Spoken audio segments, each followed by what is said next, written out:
Yeah, I was very surprised, especially after he traded Matt Barkley. I thought he would keep three quarterbacks, and I thought Tebow would be the third guy. I thought he had definitely shown that he could be a quarterback in the NFL.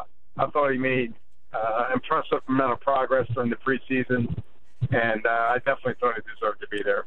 Certainly ahead of Stephen Morris, who nobody's ever heard of. So why didn't Chip keep him? What was the ultimate, the ending for this for Tebow? Why do you feel that Chip Kelly let him go? I've been scratching my head all weekend trying to figure it out. Chip just said he didn't think he was good enough to be a third-string quarterback. Really? So wait, Stephen Morris is, right? a guy who has never thrown a pass in the NFL, who couldn't even make Jacksonville's team, for goodness sakes. That's a good point right there. He's good enough to be a third-string guy, but Tebow's not. So the only thing I can think of is maybe he viewed Tim as some sort of distraction, maybe, that he would be taking too much attention away from Sam Bradford and maybe Mark Sanchez, although Tim didn't indicate that. I mean, he had taken a very humble attitude since he had gotten to Philadelphia. So to be honest with you, Mike, I have no clue why. Could this be I don't know this directly, but Mark Sanchez and Tebow, there was some conversation that they did not get along, or that he was a distraction in New York. Could Sanchez have said, look, it would be better off if this guy wasn't around?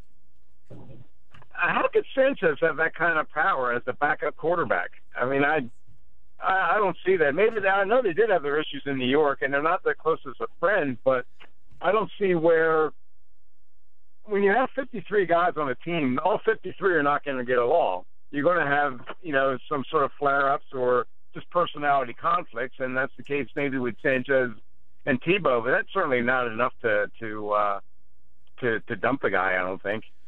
So he gets cut. You mentioned Stephen Morris is in. Any other cuts stand out to you, Dave, that you were surprised about? No, not really. I mean, there's some that could have gone either way, but I wasn't really stunned. I thought maybe Jeff Mel might make it, believe it or not, because he's a Chip guy from his Oregon days. But I guess Chip finally realized that he really isn't going to contribute that much. That he was better off having some other guys like Miles Austin and the guy who plays special teams, whose name I can't pronounce. So, and I thought maybe Malcolm Bunch, that surprised me a little bit. I thought that he would make the team, but they thought that Josh Andrews showed a little more potential, I guess because of his versatility. He can play more than one position. But other than that, I thought it played out pretty much like I expected, except for Tebow, I think. I know a lot of people were talking about Rasheed Bailey. I was surprised he didn't make the practice squad.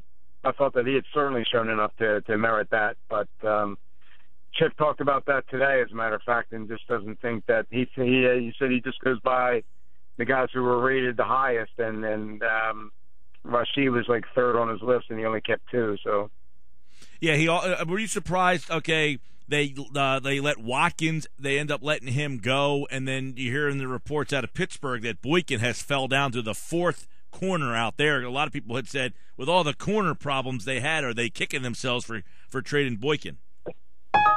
Probably not. I mean, I guess it's proven that Boykin isn't as good as he thought he was. So maybe I guess that, in a way, it kind of proves Chip Kelly right, that he's better off with some of the guys that he has, with Eric Rowe playing as a third corner. It looks like that's going to be the case on Monday.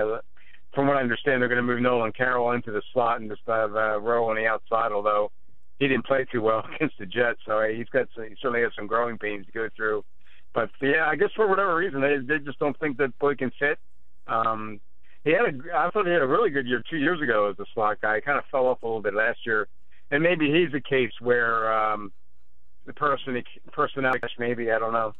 Yeah, let me get your thoughts on Rowe, too, because he said today that, hey, he's going to be full use, whatever we need him for.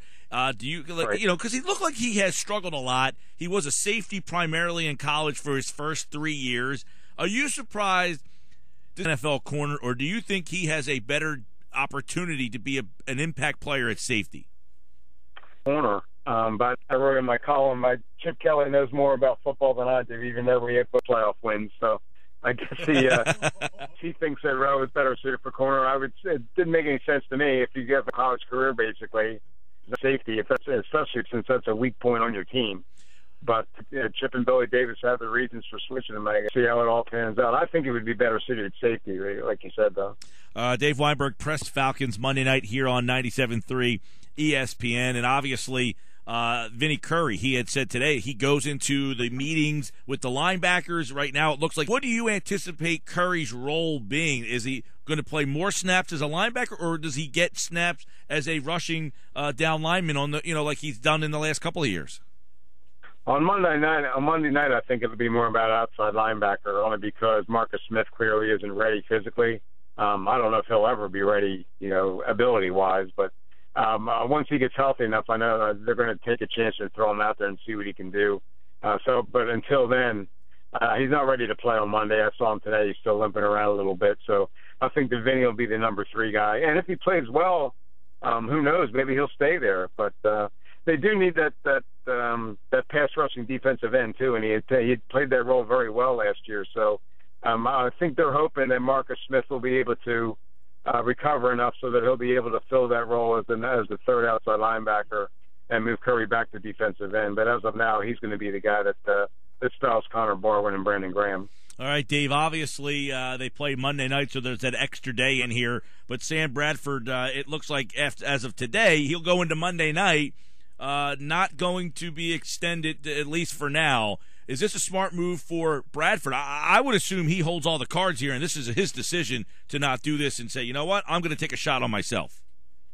Yeah, and then I don't blame him. I mean, if he's that confident in his ability, which he should be, when he's healthy, he's one of the elite quarterbacks in the NFL, and he's from all the cases so far, he seems to be that his knee's not giving him any trouble at all. So, why not? Why not roll the dice? I think that if he plays very well, like he's certainly capable of doing, I think it really pays off for him in the long run to just wait until the season's over and then talk about an extension or a new contract. All right, Dave, before we let you run here, obviously the season kicks off, and you got Dallas, Philadelphia, New York, and Washington. Where do you see this NFC East going this year? I see the Eagles winning it. I think maybe the Giants will be second or Dallas, and Washington coming up the rear as always. But I really think this has the potential to be a pretty special Eagles team. I think they're going to win at least 12 games, to be honest with you. Wow. And I think they're going to go pretty deep into the playoffs. I'm not going to come out like some other guys and say they're going to the Super Bowl or anything like that, but barring injuries, which certainly is a big caveat there with this team especially. But if everyone stays healthy, I think they have the makings for a really special season. All right, good stuff. For more coverage from Dave, pressofatlanticcity.com, and of course Dave on Wednesdays here on the Sports Bash with a look at Eagles and the Falcons, a preseason look. He likes a 12-win season for the Eagles, a special year. We'll see next week how that all pans out with the opening night against the Atlanta Falcons. Thanks, Dave. No, thanks, Mike. I appreciate you having me.